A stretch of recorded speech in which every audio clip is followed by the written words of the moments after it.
right, Scott, we are live, it looks like. How are you doing today? Good. Yes, we are indeed live, Jay. Yeah, that's better than That's being a good thing. that's better than being 6 feet under, right? That's right. That's right. And you and I are in the high danger zone right now too. So We are? we are. Oh, you talking about age? Yeah, we're at the age that most of the people either are our age or older that are passing away from this big bad virus. Well, let's hang out on that for a second. So, where's that little bridge? What age does that little bridge start with? I would say it starts around 60 and gets progressively worse as you head towards 85. Sorry, man, I'm not in that club yet. Mine starts with a 5. Oh, but not for long. So everybody, as you're coming in and joining the show, we're live streaming through Facebook and 2 different YouTube channels. And I'm Jay Conner, the Private Money Authority, and we are live here as we normally are every time this week. And we sent out an email earlier letting y'all know what today's show is going to be about. And if it's like the last couple of weeks, we should have quite a few people showing up. We're going to be talking about what you want to talk about today. So any kind of question you have as relates to real estate investing or mindset or personal growth, for that reason, we can field any of those questions. And we announced it and promoted that we would start at 10 minutes after the hour. So we're a few minutes early. So what I love from everybody is let's hear where you are tuning in from in the comment chat. If you'll put in your name and where you're from, city and state, and say hello to everybody.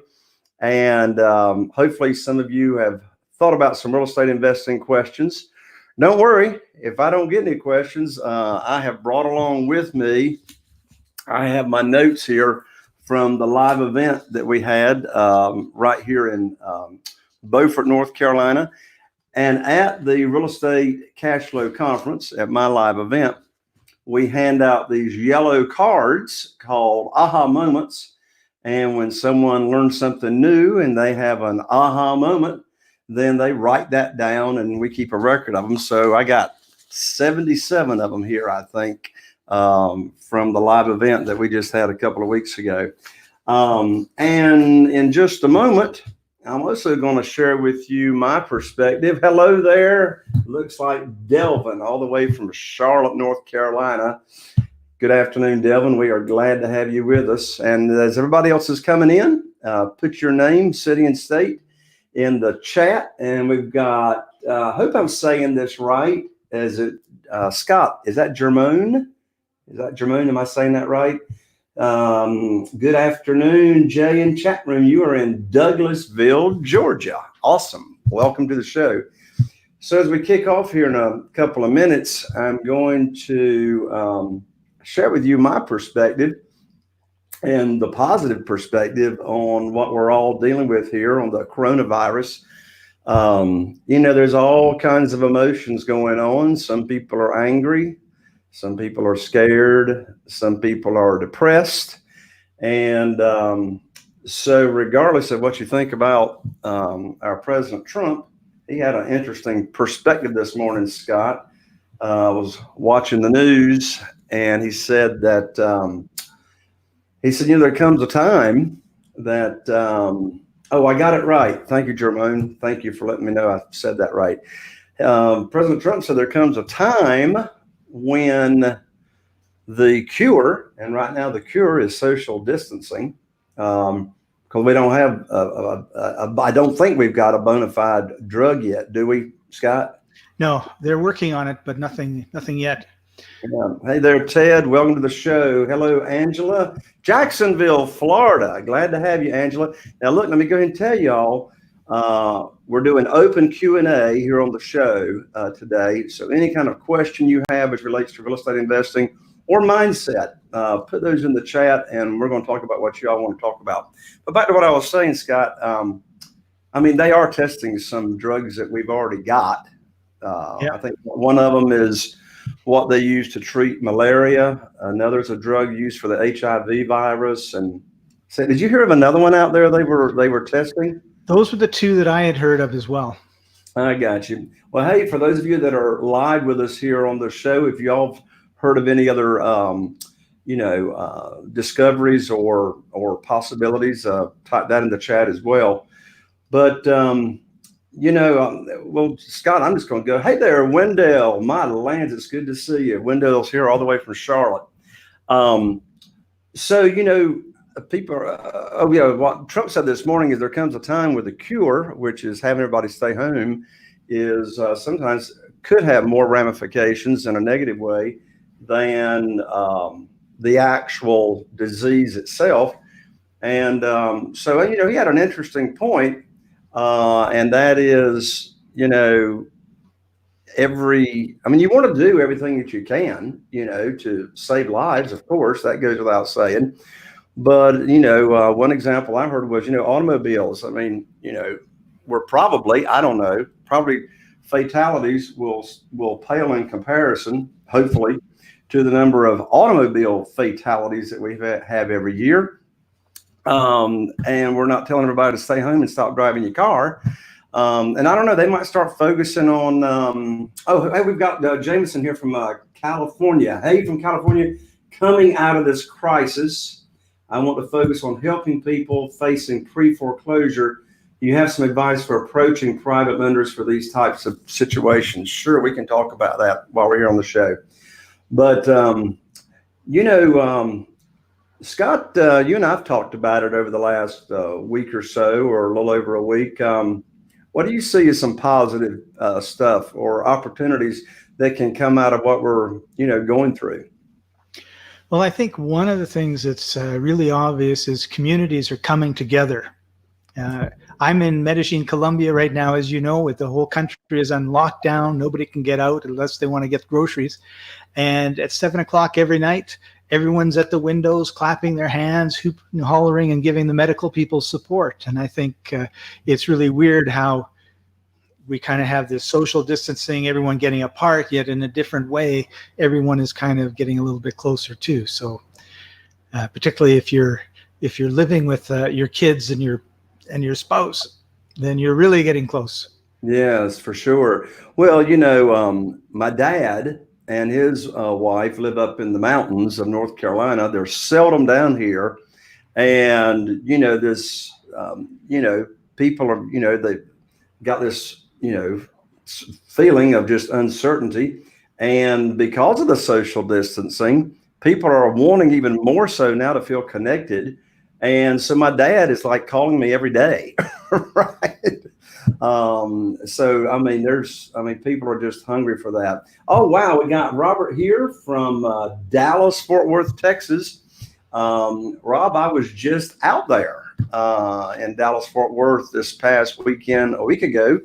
But doesn't look like I'm going to be going out to Dallas, Fort Worth anytime soon anyway. Carol Joy's family's from Wichita Falls. But anyway, I got a very, very positive, wonderful email from Jack Canfield. Came in yesterday afternoon. And for those of y'all who don't know who Jack Canfield is, he is the co-author with Mark Victor Hansen, co-author of Chicken Soup for the Soul series of books. There's Carol Joy. Say hey to all these hundreds and hundreds of people we got on here. Carol Joy says, hey. So anyway, Jack Canfield sent out this email yesterday, and he's got a list here of things that you could be doing or taking advantage of while you're home, right? And not out and about, not going out to dinner, etc. And Scott, this is just a great list. Hey, we got Scott Tootle. Hello there, Scott. Met you in Orlando, yes, at the Ron LeGrand seminar. Good to see you, Scott. I'm glad to have you joining us. So we got a Scott attendee and a Scott co-host here. So here's this list, Scott, that Jack Canfield put together as a sampling. Take an online course. So that's a trigger right there, Scott. We should tell all of our followers here that I've got a course that they can go watch for what, $9, $7 or whatever on Udemy. So tell everybody about Udemy. I mean, this is a great time to be, learning some new stuff that you might not have had time to do, prior to. Wendell, thank you. I will be sure and tell my dad hello. He's thought a lot about you as you have attended my live events in the past, and he's been there. So tell the folks, Scott, about Udemy. Udemy is an online video education platform, and it has over 50,000 instructors, over probably, I don't know how many million students, and a ton of courses. Doesn't matter what you want to learn. There's every type of course under the sun for you. So if you always wanted to learn Spanish, or you always wanted to learn how to make sourdough bread, or podcast, or real estate invest, there's a course for you. And we've got a really good course up there that gives you a real good foundation for investing in real estate.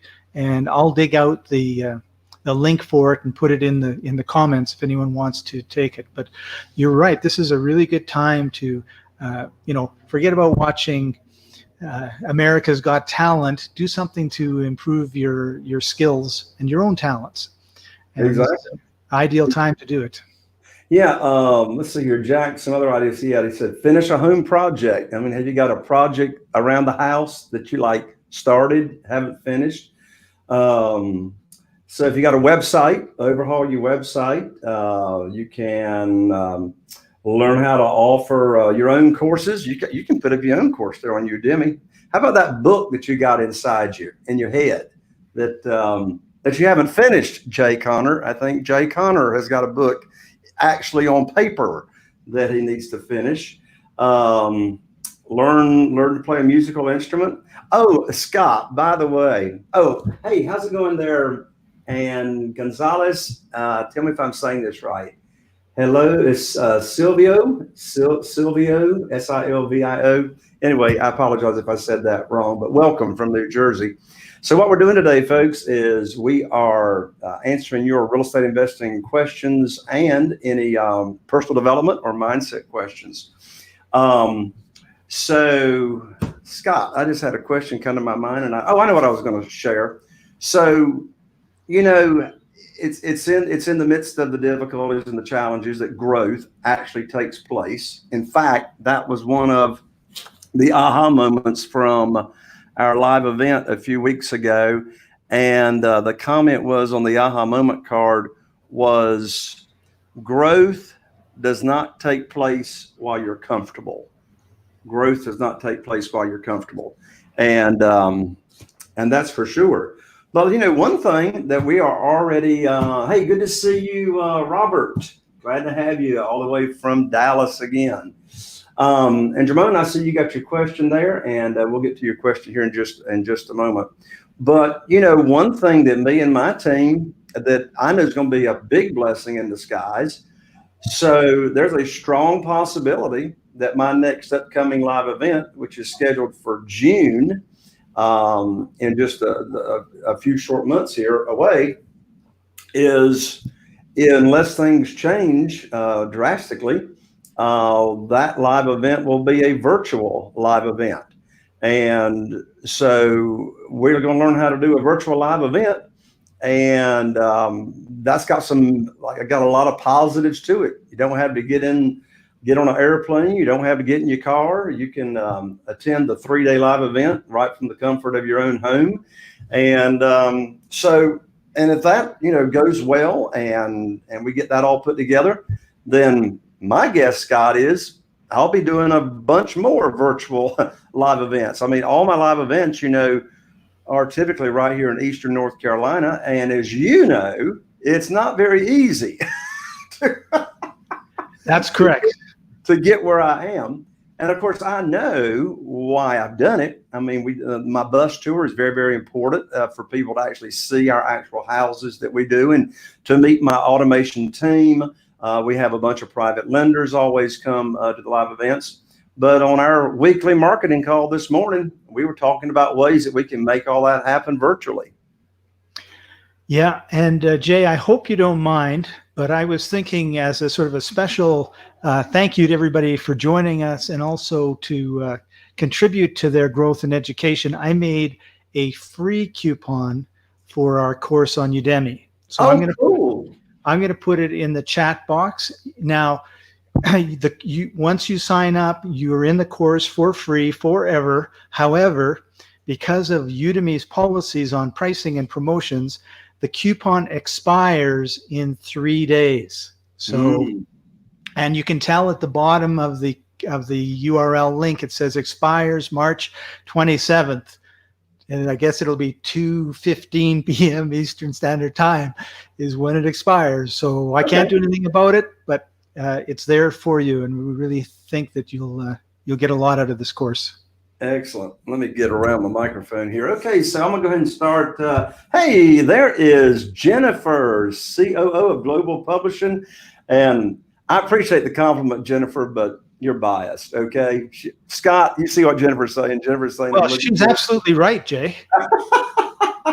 On my lands, and there is Kim Moore, another part of the team there at Global. So, so Jen and Kim, are you all still at the office, or are you all working from home? Of course, I know one person that's been banned from the office since we got back from out in Texas. But anyway, I'm gonna scroll up here, Scott, and take care of a couple of these questions that have come in. Oh, Nikki, my lands, Carol Joy and I love the Global family, that is for sure.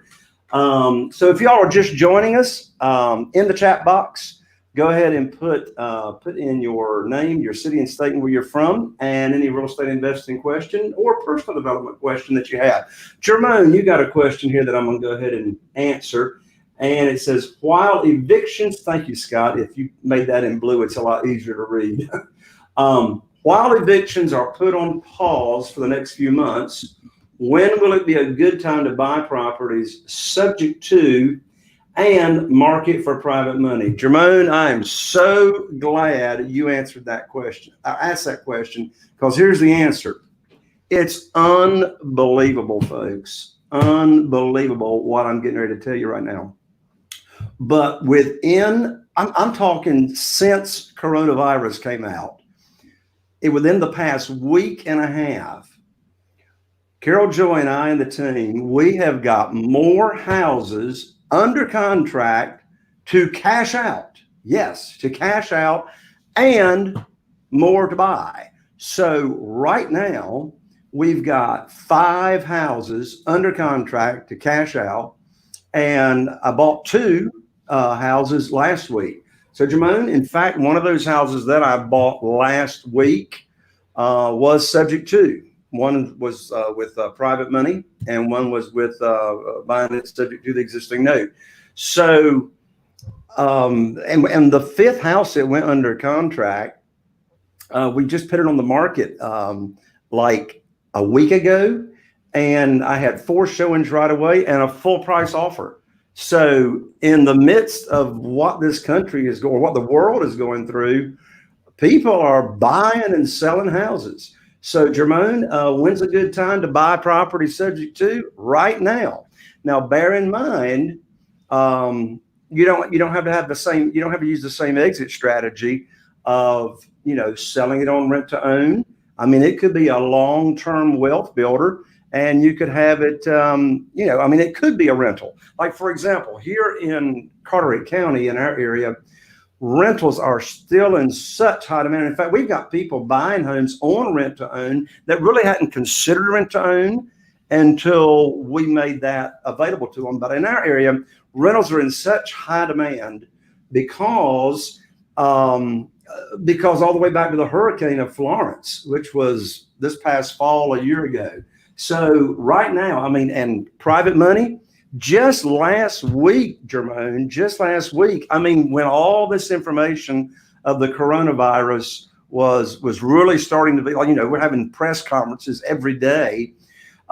Just last week, I had a record number of people responding to our Facebook marketplace rent-to-own ads. And so the demand is very, very high, very, very high. So also on private money, Jerome, you asked about private money. Also just last week, I had a private lender that already had $200,000 with me invested. And he sends me a text. He says, hey, I got $300,000 more to invest. And I said, well, how fast do you want me to put that to work for you? He says, as fast as you can. He says, because I'm sure not putting it in the stock market today, right? So excellent question, Jerome. And I had another question that came in here. Hey, Steve, how are you doing? And Robert from Louisiana. Excellent, excellent, excellent. I see your answer, Jennifer. You're virtual, even Ron. Oh, that's an amazing thing. Kim, working diligently, business as usual from home. I love it. Let's see here, Scott. Who was it that sent another question in? I'm scrolling up. Jameson Social said, hey, from California, coming out of this crisis, I want to focus on helping people facing pre-foreclosure. Do you have some advice for approaching private lenders for these types of situations?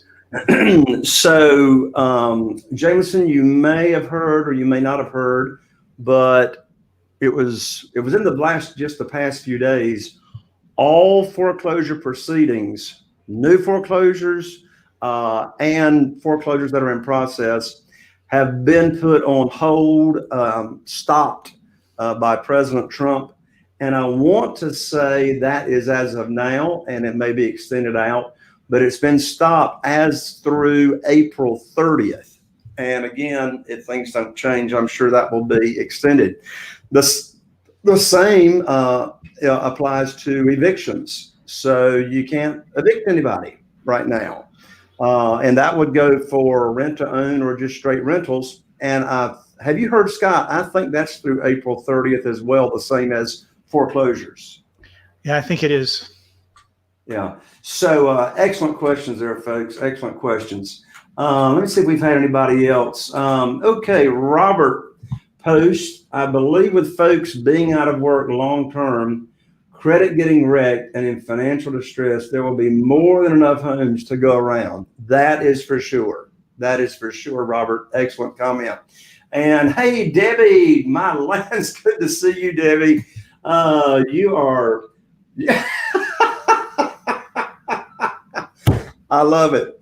Debbie says, we're just buttering biscuits down here in Florida and getting it done. Scott, do you know what Debbie is referring to when she says that? I assumed she was referring to these beautiful warm biscuits and real butter, but I'm beginning to think maybe I'm mistaken. You're mistaken. Sir, I let Jen and Debbie and Kim and Nikki in on a little saying that we have here in Eastern North Carolina. When you see somebody and you haven't seen them in a while, I look at them and I say, well, butter my butt and call me a biscuit. Look who's here. Robert says, you believe that was on FHA loans only. You know what, Robert? You might be right. Because I remember something about the FHA loans as well in the context of foreclosure. So Scott, while we're talking here and I'm visiting with the folks, how about do a Google search and see if you've seen anything come up on how long foreclosures are put on hold. Okay. So back to aha moments. So if you're just joining us, folks, we are broadcasting live right now. Got a bunch of people that are here in the chat. We're live to you on our Facebook live stream, and we are also live on 2 of our YouTube channels. And if you've got any comments about what's going on with the coronavirus or the real estate environment and community, or any questions about real estate investing or personal development, then put them in the chat box and we'll get it answered. I'm probably going to hang out here for another 10 or 15 minutes, maybe 20 minutes, something like that. So, Scott, one of the aha moments that we had turned in at the live event is someone wrote down and says, I can get 3 big checks on every single deal I do. In fact, that's one of our new platinum members that made that aha moment comment. His name is Jean. And so getting 3 big checks on a deal is one of my favorite reasons for using private money. So there's 2 strategies, folks, that, and good comments and questions coming in here, folks, and I'll get those answered. Scott, Ben Smith says there's no video on YouTube. So I don't know if there's a way to fix that or not. But anyway, I know we got the video working good here on Facebook. I see quite a few YouTubers that are on here. So Rick, I see your question, but Rick, can you put in the chat box if you can see my video on the YouTube channel that you're watching? So back to this aha moment. How in the world do you get 3 big checks on one deal? Well, there's 2 strategies that you got to know how to do. One is private money. All right. The other strategy is, and I'm going to explain exactly how you get 3 big checks on a deal or more. And the other strategy is rent to own. So let me go through it step by step. When you're buying, so your first big check that you get when you buy, all right, so traditionally, you don't get any money until you cash out and you're selling a property. That's the traditional way, all right? Oh, thank you, Robert. You say that the YouTube video is working. Thank you. So, Ben, I apologize. I don't know what's going on with the video not working on your end there. And Rick, thank you. Thank you for your comment. Yes, you say you can see might want to try refreshing your browser, and that might fix it. Okay, yeah, Ben Smith, try refreshing your browser, and that might work for you. And if that doesn't work, you can, if you got I don't know if you got an email or not. If you got an email, you can go back in and click on that link. But anyway, hopefully that'll get to working for you. So how do you get 3 big checks? First big check is when you buy. Here's how you get a big check when you buy. So when you use private money, we always borrow more than we need to purchase the property. Okay. And you say, well, who would loan you more money than you need to buy a property? Well, the answer to that question is a private lender. But here's why. Typically, when you're getting a big check when you buy, there is going to be some type of rehab involved. Okay. So let me give you an example and give you some numbers. Let's say that we're buying a property, a house that's got a $200,000 after repaired value. Hello, Ted. Welcome from Frisco, Texas. Glad to have you. So you're buying a property that's got an after repaired value of $200,000. Now, major rehabs, it's very, very common for us to buy, say, a $200,000 house. If it's got a major rehab of $30,000 or whatever, very common for us to buy that house for $100,000. Okay. In this particular example, 50% of the after repaired value. Bank-owned properties, we buy them at those percentages all the time. So my criteria is that I don't want to borrow, because I want to give my private lender, I want to give them a nice large equity cushion between what the house will be worth after rehab and the maximum that we're going to borrow. So we want to borrow no more than 75% of the after repaired value. Okay. If you're just joining us, I'm explaining how you receive 3 or more multiple checks on one deal. So this first check is when you buy. So let's say it's the $200,000 after repaired value. Well, according to my calculation that I just gave you, I can borrow up to $150,000 because that's 75% of the 200. So if I did borrow 150 and I'm going to buy it for 100,000 when I buy the house, then I'm going to get a $50,000 check. Now, I'm not going to get a $50,000 check when I buy unless there's going to be a major rehab involved. Okay. And we just had Dennis Daly, just down the road in Jacksonville, North Carolina. Dennis, welcome to the show. We're talking about what you all want to talk about today, and that is any type of real estate investing topic or question. or comments on the coronavirus or any personal development information you'd like to talk about, how to own the real estate between your ears. So back to my example, after repaired value of $200,000, buy it for $100,000. I want to borrow $150,000. So I have my private lender wire to my real estate attorney trust account $150,000. I purchased the house. My real estate attorney gives me a check, less closing costs, of $50,000. So if I use $30,000 for the rehab out of that 50, that's $20,000 in equity that I can just put in the bank, right? That's your money. You can go ahead and be rewarded $20,000, for finding the deal and orchestrating the deal. So first big check when you buy. Second big check, if you're going to sell it on rent to own, would be when you get the home ready to sell. You're selling on rent to own or lease purchase, same thing.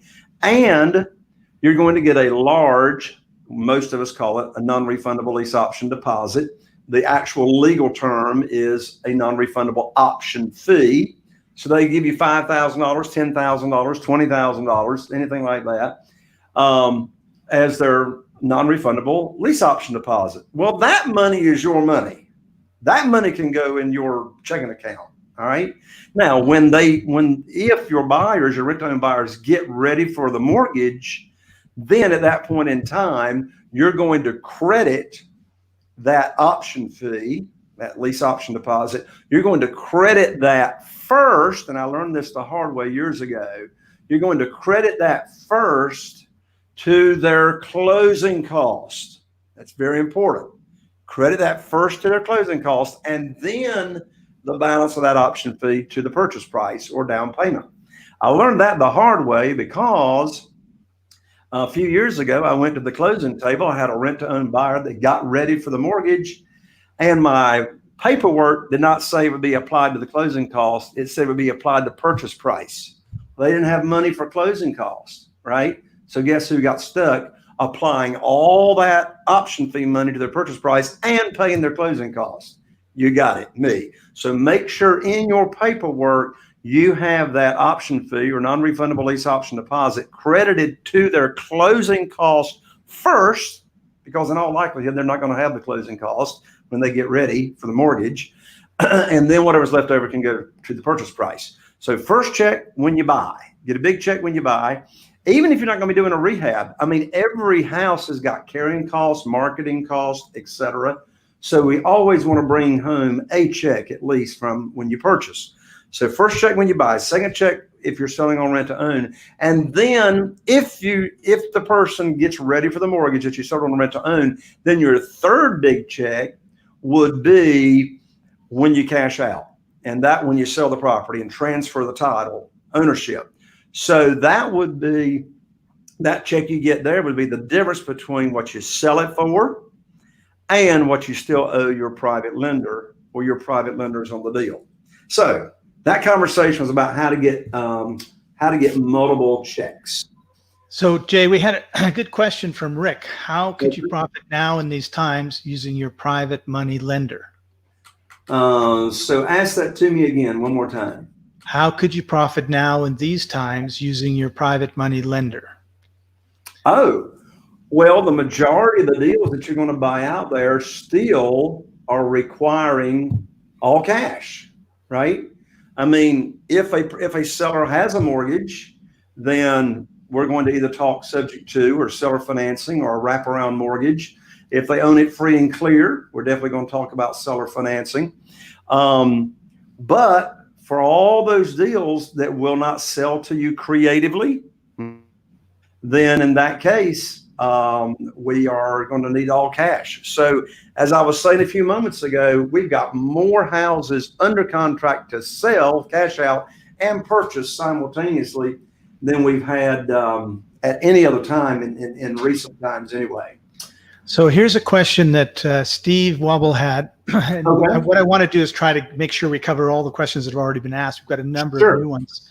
Sure. Can you review the steps for what you should do if you come across a FSBO property that is in need of a lot of rehabs according to the seller?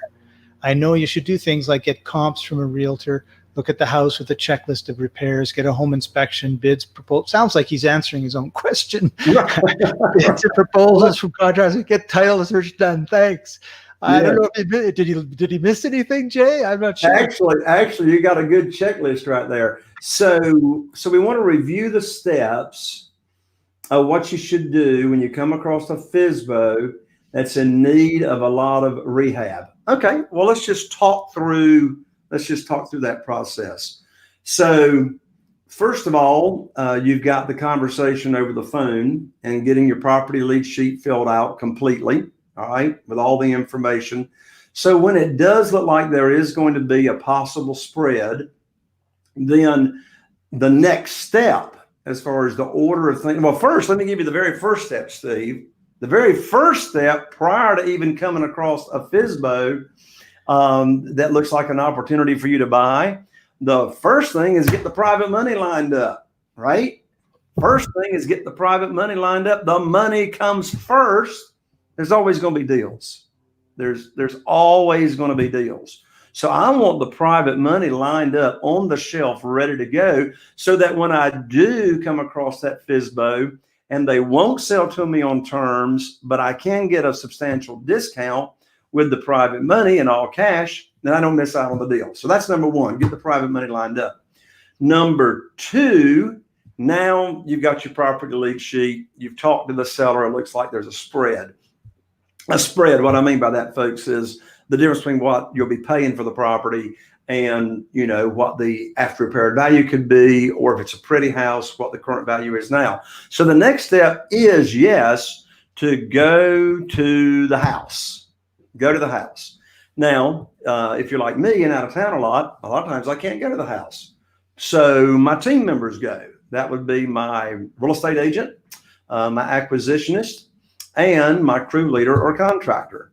Now, the purpose of going there to the house is two things. Really three things of that to the house visit. First thing is I want my real estate agent to go. Now, before we go, there is a step before we go. So, Steve, what you want to do is you want to have your real estate agent, okay? If you're like me, I get a CMA before I go look at the house, and it looks like there's a spread.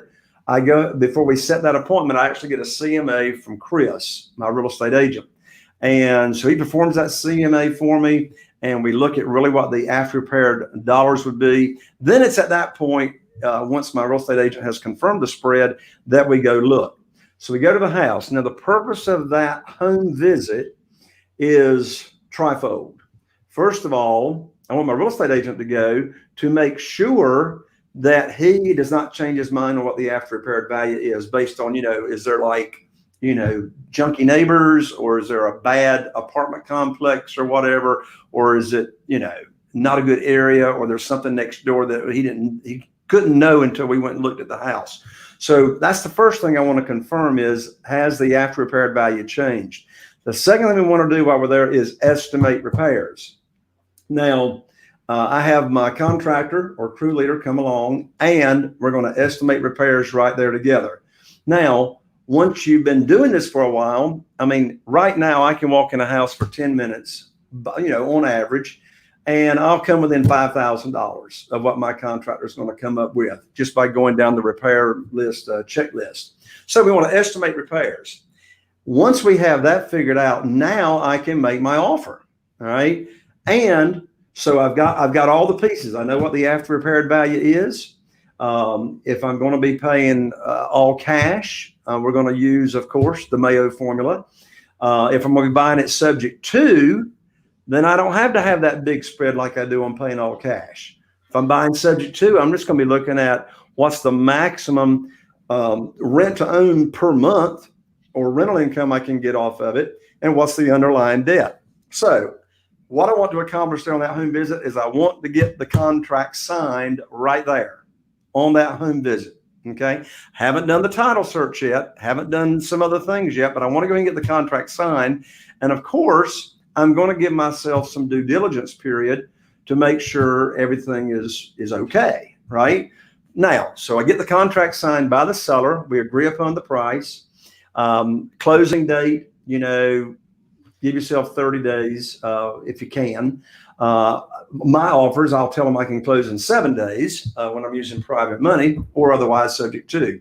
So now the next step is we're going to have a home inspection. All right. So you want to have a relationship with your home inspections, a home inspector company, so you can get that turned around quickly. Do not buy a house, okay? Particularly if you're using all private money, do not buy a house without the home inspection, all right? So then I also want, if it's in my case, if the after repaired value is over $300,000, then in that case, I want to get an appraisal. Now to get the appraisal, I'm going to have to give the appraiser the scope of work and what's going to be done to the home so that my appraiser can give me an after repaired value appraisal. All right. So we got the appraisal, all that checks out. Murphy doesn't surprise us too badly with the home inspection that we get done. So now after you get those items done, now it is time for, well, actually the title search, Steve.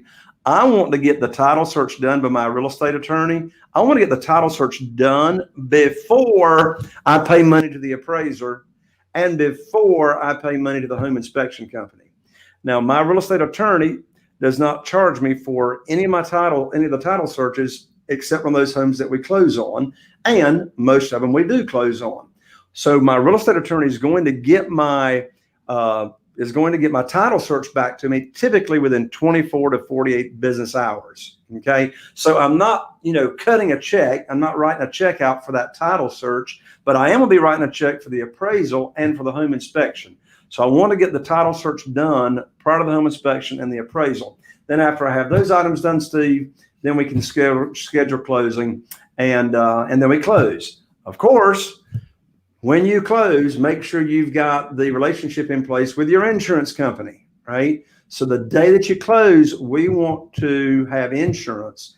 Now, the insurance company that I'm using is based out of California, and if time permits, I'll actually get you all that contact information. But anyway, make sure you got your insurance in place. All right. So that answers that question, Scott. Have we got a new one? We got a great one from Jameson. California properties have pretty high closing costs. How would I be able to get private money to close on a property with a 400,000 ARV that I could purchase for 300,000 when I don't have investing history? So it's an excellent question. So part of your question, Jameson, is who is going to loan me money when you don't have any or much experience? That's a very valid question. And here's the answer. I'm going to answer it two different ways, Jameson. First of all, if you don't pay the private lender, the house does. Here's what I mean by that.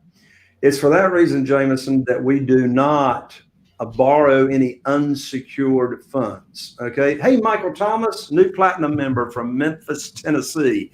Glad to see you there, Michael. So first of all, here's what I mean, Jameson, when I say if you don't pay the private lender, the house does. So here's the way we're protecting the private lender.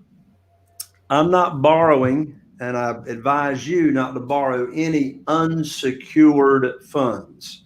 All right.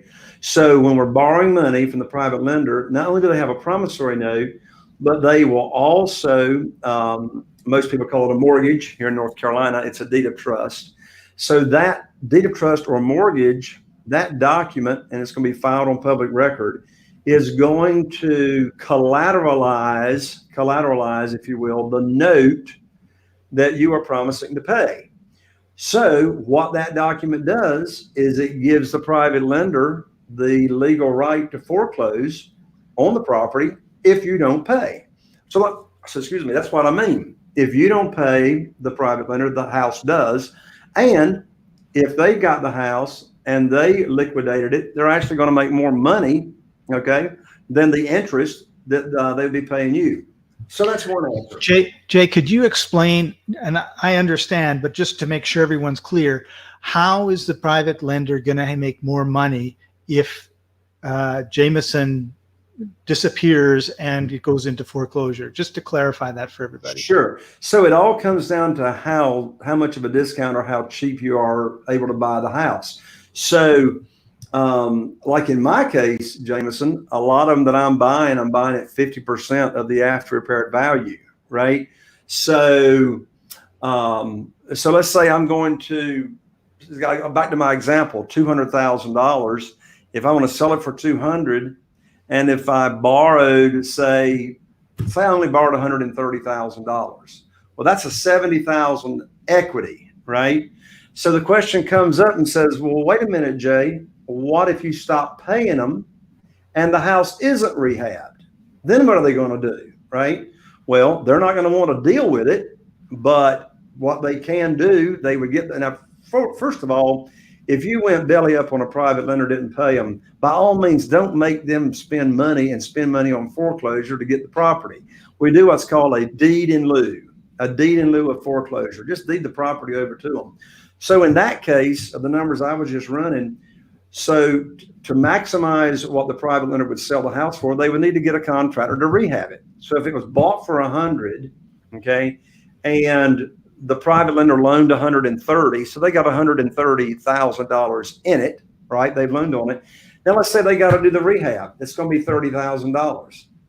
Well, now they're going to do a $30,000 rehab. So now they're going to have $160,000 in it. Now they own the house. There's a $40,000 still equity spread. They sell it through a real estate agent. 5% commission is going to be a $10,000 commission. They're going to net 190. So they're going to pocket, in that example, $20,000. So here's another way to answer the question, James. Was that clear, Scott, you think? Yeah, I think you covered it. There is a follow-up question from Robert, I believe, which is, before I get to Robert, let me answer Jameson's question the second way. And that is, and I'll make it short. I know we're starting to be doing this thing here about 50 minutes. So Jameson, if you don't have the experience, you can leverage a business partner's experience. Now, for example, we've got people here on the line that are in my platinum coaching group, right? Which is one of my top level coaching groups. And so Michael is one of them. If Michael wanted to, because we are working together, we're business partners. So Jameson, let's say you were working with me, or let's say they're in California, you're involved with the local RIA or whatever. Well, you can joint venture with a experienced real estate investor. And when you are attracting or raising private money from a private lender or private lenders, they say, what kind of experience you have? Well, if you and me were working together, you'd say, well, me and Jay, your business partner, well, me and Jay Connor, we've rehabbed over 400 houses, and you'd be telling the truth. I happen to have done them all, right? But when you're my business partner, you can leverage that relationship. So excellent question, Jameson. So I think this is a follow-up question to what you were talking about, which is subordinate position to protect the private lender. So I don't actually understand at all what Robert is asking, but my understanding is the private lender is the first person, right? Right. So yeah, Robert, if you can maybe rephrase or flesh out your question a little bit there. So what subordination means, so Robert put in here, subordinate position to protect the private lender. So subordination means, let me give you an example of subordination. So let's say that I have a property that's got has got a private lender on it, okay? And let's say that I want to raise some more money for that particular project, okay? So I go raise some more money. Well, let's say the money that I'm now raising for that project, the private lender will not loan in second position. Because, let's say I've got private lender A already in first position. Now I'm raising more money for that project.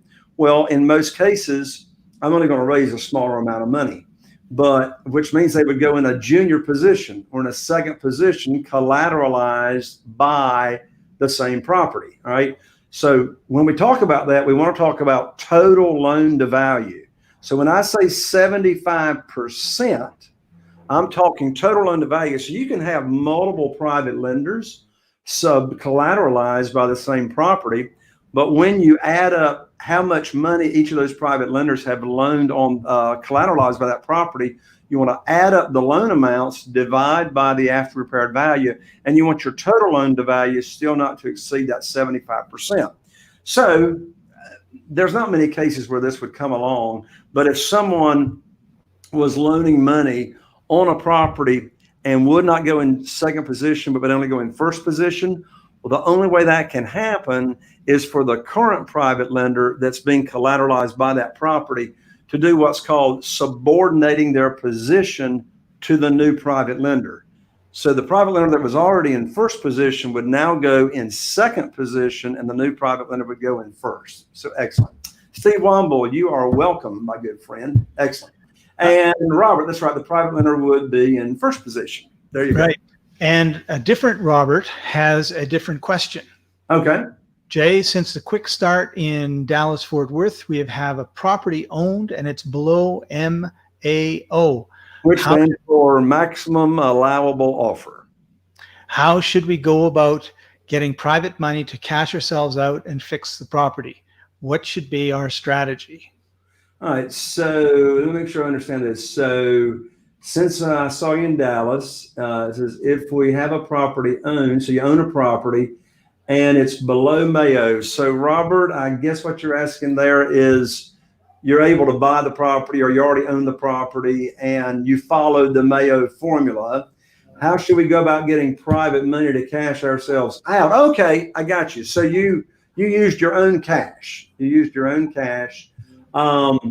And so, yeah, so I understand the question now, Robert. So you own a property free and clear, and now you want to pull your money back out of it that you've got in it so you can be liquid and, use private money. So a lot of my students, that's the reason they get into private money and using private money is because they have properties that they own and they want to refinance it. So you don't just use private money to purchase houses. You can use private money to actually refinance a home or a property and pull your money back out of it.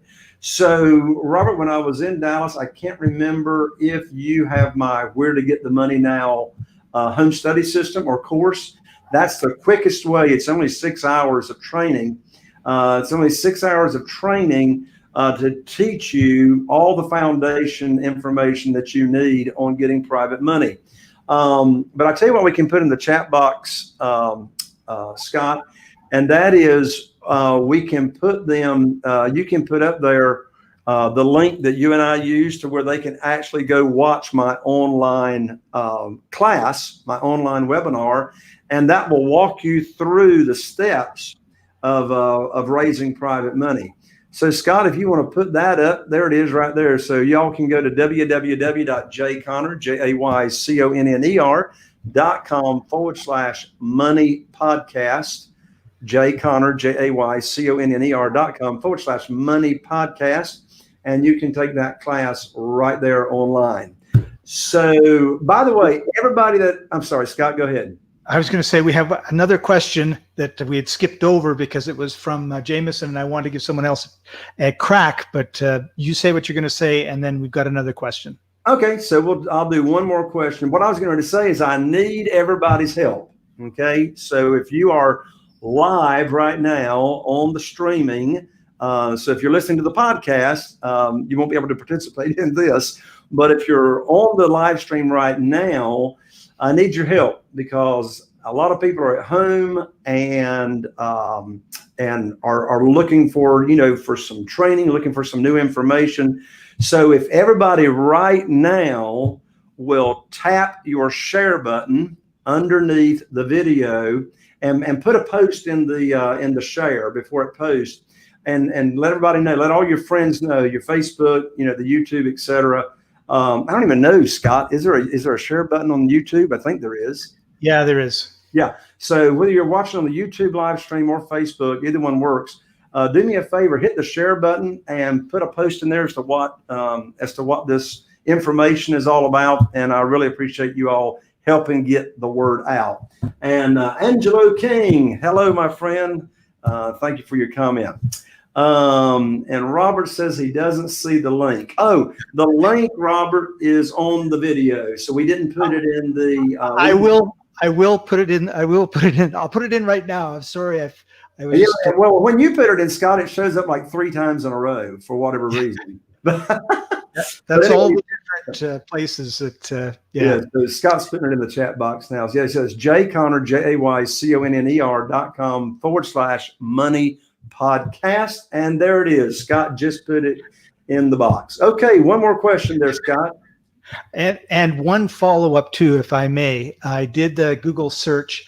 Federal regulators through the mortgage giants Fannie Mae and Freddie Mac are ordering lenders to offer homeowners flexibility. The move covers about half of all home loans in the U.S., those guaranteed by Fannie and Freddie. But regulators expect that the entire mortgage industry will quickly adopt a similar policy. Under the plan, people who have suffered a loss of income can qualify to make reduced payments or granted a complete pause in payments. They go on to state that this is not an excuse to not pay your mortgage, and it's not going to be a forgiving of your mortgage. So I appreciate you finding that, Scott. And Jameson, thank you for your comment. You are certainly welcome, my friend. And by the way, while I'm thinking about it, we're going to be live next a week from today. Okay, for those of y'all on the live stream, so same time, it'll be at right at 2 p.m. Eastern time next Tuesday, and I would love to have all of y'all back to bring your questions. Let's see, we may have a guest lined up for next week as well, right, Scott? That's correct. Awesome. And Bryce, hello, welcome to the show. All right, one more question or whatever you got there, Scott. Okay, here it comes. How would you recommend we approach an investor in hopes of leverage their experience to partner in a deal using private money? Would we offer them a specific percentage of profits or what?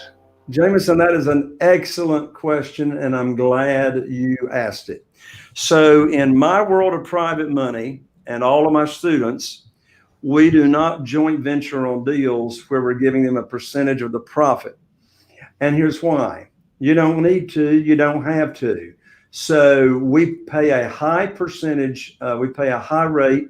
It's interest only or interest accrued. And so right now I'm paying private lenders 8%,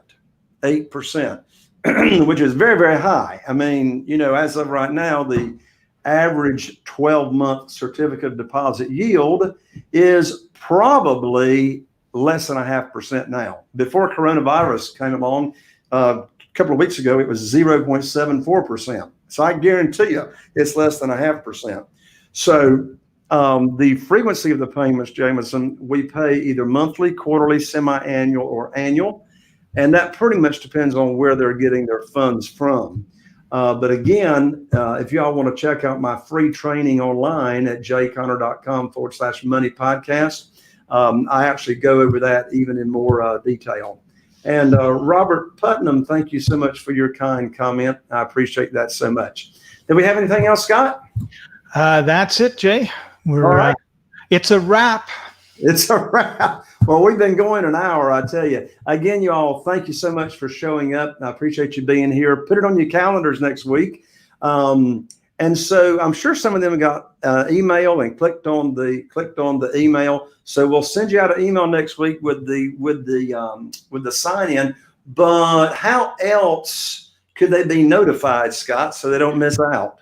Well, if you're on YouTube, you can subscribe on YouTube, and there's a little bell beside the subscribe. And if you click on that, you will get an email from YouTube when we're about to go live, telling you, get on. And that's the best way for YouTube. Watch your emails. Go to www.jayconner.com. Sign up on the for the newsletter. We don't send out a newsletter or an email at an hour, so you're not going to get spammed. And if you're on Facebook, go to our page and that's one way for them to be sure and get notified as well. So really, I'd love for people to go ahead and subscribe on YouTube. And also, if you go to jayconner.com/money podcast, There will be an opt-in box where you'll opt in to be able to receive my emails. And so even if you don't want to watch the Money Podcast, the Jay Conner webcast. And why wouldn't you? It's great information. Yeah.